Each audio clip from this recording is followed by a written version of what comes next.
कौन? प्रभु यीशु मसीह पे विश्वास करने वाले। कौन? प्रभु पर, उसके लहू पर, उसकी कुर्बानी पर विश्वास करने वाले, कि वो हमारे लिए मारा गया, गाड़ा गया, तीसरे दिन मुर्दों में से जी उठा। लोग कहते हैं कि वो खुद मरा, अपने आप को तो बचा नहीं पाया। अरे वो खुद मरा, उसने अपने आप को दिया। वचन में लिखा है, राजा ने जब लेके गए यीशु मसीह को, क्या बोला कि अगर तू अब भी कह दे प्रभु अपने विषय में कोई गवाही दे तो मैं तुझे छोड़ दूंगा। ये वचन लोग नहीं पढ़ते। क्या कहते हैं? अधूरा ज्ञान ज्यादा खतरनाक होता है। ये लाइन नहीं पढ़ते कि यीशु मसीह को मौका दिया गया था, वो निर्दोष था, कि अपने बारे में सफाई दे, मैं तुझे छोड़ दूंगा क्योंकि मैं तुझमें कोई दोष नहीं पाता। लेकिन यीशु मसीह ने क्या बोला? ऐसा नहीं हो सकता, मेरा अवश्य है कि मैं अपने लोगों के लिए प्राण दूं।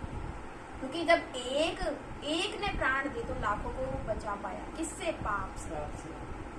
हमारा कुछ नहीं बदला, धर्म नहीं बदला, सींग नहीं आ गए हमारे सर पे। आप भी हमारे वही नाम है जो पहले थे, वही रोटी सब्जी, वही खाना हम खाते हैं, वही कपड़े हम पहनते हैं। क्या बदला? बस बुराइयां। पाप छूटे, पाप क्षमा केवल कौन कर सकता है? यीशु। यीशु का लहू हमारे पाप को क्या करता है? धोता नहीं। सियोन के निमित्त मैं चुप ना रहूंगा। ये टॉपिक है, तैयार नहीं करा मैंने, अभी जस्ट निकाला। क्या है? अगर आप प्रभु को प्रसन्न कर देते हो, अगर कंडीशन है, अगर प्रभु को खुश कर देते हो तो ये सारी बातें आपको जीवन में पूरी होती है। आमीन। बस ये देखना है क्या हम प्रभु को खुश कर रहे हैं, क्या उसको भाने वाले काम हम कर रहे हैं। क्या लिखा है?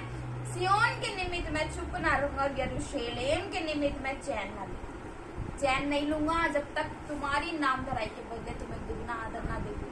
चैन नहीं लूंगा जिस चीज में लोगों ने तुम्हारा मजाक उड़ाया, उस चीज में तुम्हें ऊंचा ना कर दूंगा। जिस चीज में लोगों ने तुम्हारी निंदा करी, उस चीज में तुम्हें उनके सामने ही घमंड का कारण ना ठहरा दूंगा। ऐसे कह रहा है प्रभु, मैं चैन नहीं लूंगा, मतलब मैं बैठूंगा नहीं। चैन नहीं लेने का मतलब ये है तू चिंता मत कर, मैं हूँ तेरे साथ। आमीन। दुनिया को बनाने वाला हमारे साथ है, हमें और क्या चाहिए। आज लोग ढूंढ रहे हैं, पहाड़ों पे ढूंढ रहे हैं, नदी नालों में ढूंढ रहे हैं, पेड़ों में ढूंढ रहे हैं, जानवरों में ढूंढ रहे हैं, उनको मिल रहा है? नहीं मिल रहा। अगर मिल गया होता तो नशे क्यों है? क्यों कलेश है? क्यों रिश्ते टूटे हुए? क्यों कड़वाहट है? बहन बहन की, भाई भाई की, हस्बैंड वाइफ की नहीं बनती आपस में, सबसे रिश्ते बिगड़े हुए। क्यों बिगड़े हुए? क्योंकि वहाँ पे प्रभु है। वो इंसान बुरे नहीं है, हम भी इन सब चीजों से होकर निकले। क्या हम प्रभु में नहीं थे? हमारे घर में कितनी चीजें थी, नशे थे, कलेश था, है ना। बिना कर्जा लिए तो हार नहीं मनते थे, तो हार वाले दिन ही ज्यादा कलेश होता था, है ना। तो वो त्योहार खुशी दे रहे थे? नहीं दे रहे थे। लेकिन प्रभु क्या कहता है? मैं तुम्हें सदा जय के उत्सव में लेकर चलता। मतलब तुम रोज जय को मनाओगे, रोज तुम आनंद को मनाओगे, रोज तुम्हारे लिए कैसा होगा? उत्सव। उत्सव किसको बोलते? त्योहार को।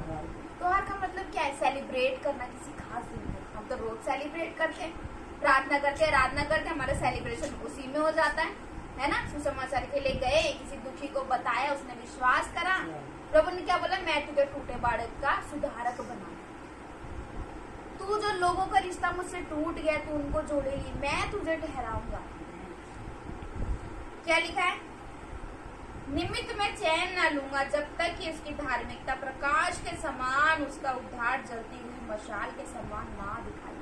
मतलब आप प्रभु में जो मेहनत कर रहे हो, जो भी सैक्रिफाइस हो रहे हो आप प्रभु के लिए, प्रभु तेरा काम ऐसे हो, है ना, जो भी हम प्रभु के अनुसार जीवन बिता रहे, प्रभु क्या कह रहे हैं कि जब तक उसकी धार्मिकता, किसकी? बोलो मेरी धार्मिकता, जब तक प्रभु प्रकाश के समान और उसका उद्धार, यानी इसके घर में सब कुछ अब ठीक है, बच्चे सुधर गए हैं, नशे छोड़ दिए हैं, ये गरीबी की शराबों से बाहर आ गई है, वो चीजें, वो आशीषें इसके पास है जिनके लिए तरसती थी, जिनके लिए मांगती थी, जिनके लिए लोगों के दरवाजे खटखटाती थी। प्रभु क्या कह रहा है? उसका उद्धार जलती हुई मशाल के समान दिखाना। मशाल कैसी होती है?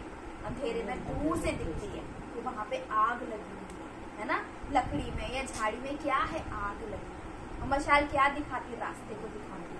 आमीन। प्रभु ने आपको बनाया है कि जो भटके हुए, जो प्रभु को नहीं जानते, उनको रास्ता दिखाते। हमने अपने दुखों से छुटकारा पाया, तो हम नहीं चाहते कि हमारे आसपास के लोग भी छुटकारे को पाए, है ना। बीमारी से बहुत ज्यादा, कर्जों से बहुत ज्यादा, वो अनजान है, वो कहते हैं हम मेहनत कर रहे हैं, हम कमा रहे हैं, दिन रात काम कर रहे हैं, पैसा कहाँ जा रहा है? तो ऐसा भी नहीं, कुछ चीज बनवा ली, कर्जा लेके कुछ चीज बनवा ले तो समझ भी आता भाई कर्जा हो गया। यूं कर्जा लिया, गायब। किस चीज में गया पैसा? ये आत्मा होती है कर्जा कराने। उन लोगों को नहीं पता, उनको क्या लगता है कर्जा हो गया, बस हो गया। कमाने के बाद भी घर में वो तरक्की नहीं, वो बरकत नहीं, है ना। 10,000 कमा रहे थे तब भी पूरे खर्च हो रहे थे, 30 कमा रहे तब भी पूरे खर्च हो रहे। ये क्या है? शैतान के काम है, क्योंकि वो प्रभु को नहीं जानते, इसलिए उनका पैसा किस में जाता है? डॉक्टरों के पास जाता है, बीमारियों में जाता है ना, कोर्ट केस में, गलत चीजों में, कोई किसी को उधार दिया, कोई लेकर भाग गया, इन चीजों में उनका पैसा जाता है। हमारा भी जाएगा अगर हम दशमांश नहीं देंगे तो। प्रभु के वचन के अनुसार प्रभु किसी का पक्षपात नहीं करता। क्या लिखा है? तब जाति जाति के लोग तेरा धर्म और सब राजा तेरी महिमा देखेंगे। कौन देखेंगे? जाति जाति के लोग तेरा क्या देखेंगे? धर्म।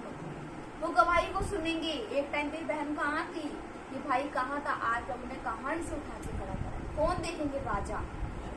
राजा मतलब बड़े लोग। हैरान होंगे वो कि भाई हमारे पास इतना पैसा है, इतनी बुद्धि है, हमारे पास इतनी ताकत है, हम तो आज तक ये मुकाम हासिल नहीं कर पाए।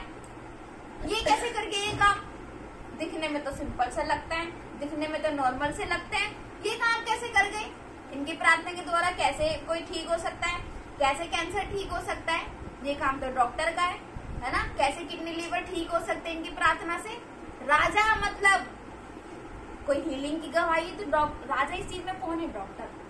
डॉक्टर को हैरान करेगा प्रभु, ये काम कैसे हो गए? डॉक्टर क्या हो रहा है? हैरान, है ना।